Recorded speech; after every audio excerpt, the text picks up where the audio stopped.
Do you ever feel like your wardrobe just doesn't work for you? Like the colors are all over the place or just doesn't feel right? Today, we're going to talk about how to create a personal color palette that not only flatters you, but also reflects your unique style and favorite colors. By the end of this video, you'll have all the tools to build a wardrobe that feels cohesive and authentically you. Keep watching to the end because I have a special surprise to make this process even easier for you. So let's dive right in. First, let's start with the foundation of any personal color palette, and it's understanding what looks good on you. And the starting place is with your skin tone. Your undertone can be warm, cool, or neutral. And knowing this will help you identify the colors that make your skin glow. Now, I've heard things about looking at your veins and other things to do, but really it's a matter of looking at your skin tone, holding up a few colors and seeing what makes you look brighter and more lively versus what makes you look sallow, pale, unhealthy, sick. You'll know when you start picking up colors to see what looks good. And think about those colors that you've gotten a lot of compliments on when you've worn them. So if you're warm toned, think earthy shades like gold, olive, and warm beige. If you're cool toned, jewel tones like emerald, sapphire, and cool grays are your best friend. Neutral tones, you can pull off a mix of both warm and cool colors, and you're very lucky. Next, take a look at your eye color. This is where you're going to be able to add some depth to your palette. For example, dark hair and dark eyes work really beautifully with bold, saturated colors, while lighter features often do better with softer shades. And if you have high contrast in your features, lean into those high contrast colors for your wardrobe too. Okay, now that you know what flatters you, let's bring in the fun part, and it's your personal taste. Is incorporating your favorite colors. You know, we just talked about all looking at your skin tones, but really, here's the truth. Your favorite colors are just as important as what technically flatters your skin tone. This is your wardrobe, so it should reflect what makes you happy and feel confident. But what if you're saying to me, Nancy, I love vibrant colors, but worry that they're probably overpowering me? Guess what? Free yourself up to know you can wear any color you absolutely want. The trick is how you wear them and whether they overpower your whole outfit or not. So if you love those vibrant colors and you're worried they might overpower you, use them as accents, like a scarf, a bag, even shoes. And as we were saying with skin tone, if a color does not suit your skin tone, but you love it, just wear it away from your face. Think skirts, pants, or other accessories. For example, I love creams and beiges, but I know they're not the best color for my skin tone. So I just find ways to weave them into my wardrobe. If I'm going to wear a sweater in like a wheat color, I'll put a white button-down shirt under it so that all of the white is closest to my face and the cardigan has some breathing room away from my face. Or I'll wear it in pants, or I just try to add other colors near my face, or I might add a scarf to deflect that color that isn't so great on me.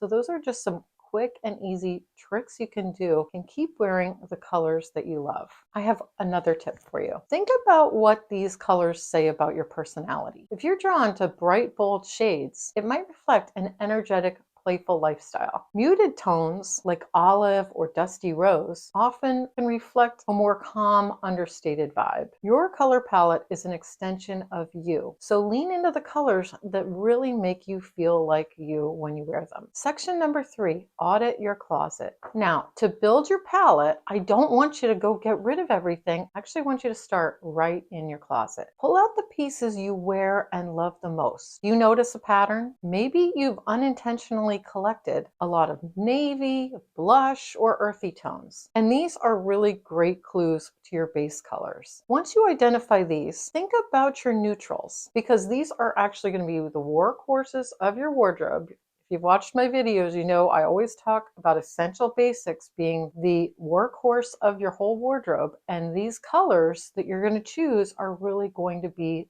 the foundation of your wardrobe. So choose the colors that complement your lifestyle. If you're choosing warm tones for your basics, go for beige, camel, or chocolate brown. For cool tones, try navy, gray, or black. Now comes one of my favorite parts, and it's adding the accent colors. These are the colors that bring your wardrobe to life. So choose 3 or 4 accent colors that reflect your taste and work with your neutrals. For example, if your neutrals are navy and white, accents like coral, turquoise, or mustard can really make your outfits pop. If you prefer a softer look, try blush, sage, or lavender. And here's a trick. You can use a color wheel for inspiration. In fact, I'll link to a color wheel in the description below so that if you're interested in getting a color wheel, they're very inexpensive and they're really helpful when you're trying to understand how colors work together. So first we have analogous colors, and those are the colors that are next to each other on the color wheel. And what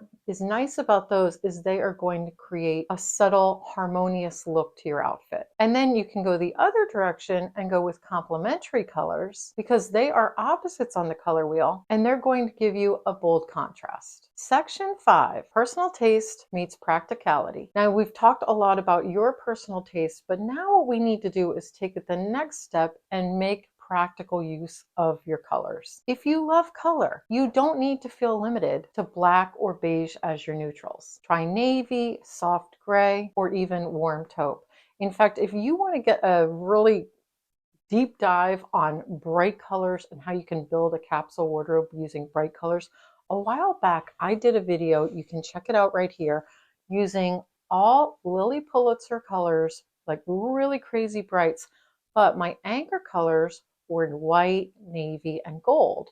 So they really calmed everything down and allowed me to have these like really wild, crazy colors, but everything was still pulled together, and I had a lot of basics in solid colors. So go check that out if you want to deep dive really vibrant colors. Now, if you prefer neutrals, you don't need to wear just beige head to toe. You can wear all beige or all gray or all cream. That's absolutely wonderful.